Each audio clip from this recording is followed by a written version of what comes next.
Question 26. The null and the alternative hypothesis are statements about, is it the population parameters, sample statistics, sample parameters, or it depends?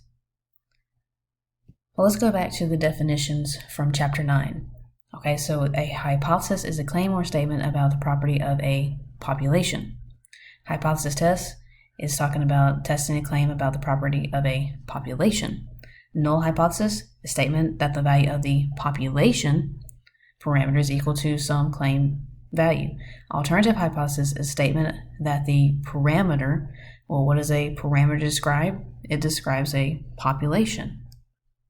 So the null and the alternative hypothesis describe the population parameters. So it's not sample statistics at all. We're not trying to describe anything about a sample. We're using a sample to describe the population.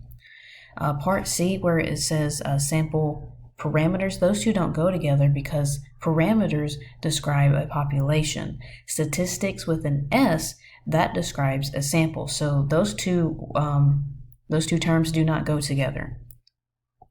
It depends, sometimes population parameter and sometimes sample statistics. No, it's always about the population parameter. It's never about the sample statistics. We're always trying to describe the population parameter, and we're using samples to do that. Okay, so it's not D. It's got to be A, population parameters.